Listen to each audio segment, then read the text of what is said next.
Hello, শুভ দুপুর। সবাই কেমন আছো? আমি খুব ভালো আছি। এই যে আমি রান্নাঘরে চলে এসেছি।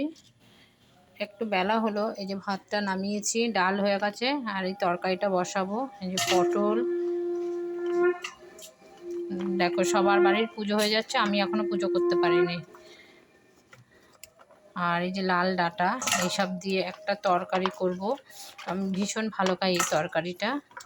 আর একটু পটল ভাজবো, আর কিছু করব না, কেননা 1টা বেজে গেছে। আমার যেহেতু আমি একটু লাইভে বসেছিলাম তো, ওর জন্য দেরি হয়ে গেছে, দিয়ে একটু দেরি করেই রান্না বসিয়েছি। এটা আলু, সব কিছু দিয়ে একটা তরকারি করব। আর একটু পটল ভেজে নেব। পটলটা আমি এখনও কাটতে পারিনি, কেননা বুঝোই তো, এক হাতে রান্না বান্না কাটা সব।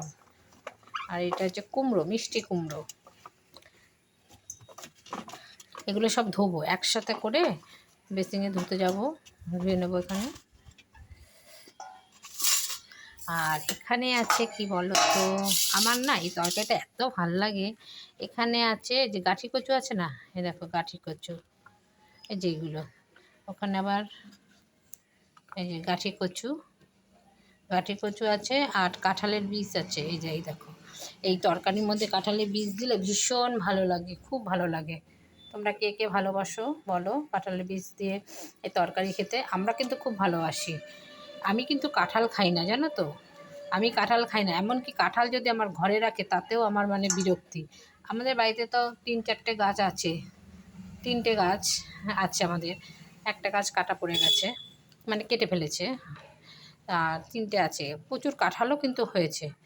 আমার বর শুধু একা কাঁঠাল খায় আমাদের বাড়িতে, মানে এমনি বাড়ির সবাই খায়, কিন্তু আমার ঘরে আমরা তো 3জন। আমার ছেলে খায় না, আমি খাই না, আমি তো গন্ধই সহ্য করতে পারি না।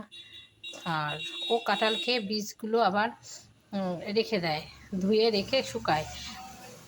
শুকিয়ে এই যে, মানে শুকায় কি, শুকানোটা তো আমিই করি। থালাটা নিয়ে এসে শুধু রোদ্রের মধ্যে দিয়ে একটু শুকিয়ে নিলাম, তাহলে না একটু কেমন একটা গন্ধ লাগে, সেই গন্ধটা থাকে না।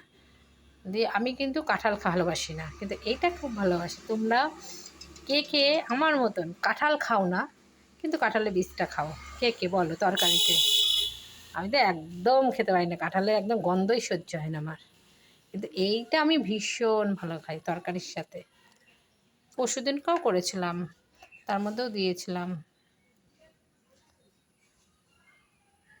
দেখো এখনও আমার অনেক, মানে আর একটু পটলটা ভেজে তারপরে হচ্ছে আবার এদিকে কাছে স্নান করে পুজো করব। বৃহস্পতিবার, আমার তো 2টো বেজে যাবে এই রান্না হতে হতে, এদিকে সেরে নিয়ে তাড়াতাড়ি স্নান করে পুজো দিয়ে নেব। তোমরা সবাই ভালো থাকো, সুস্থ থাকো, টাটা।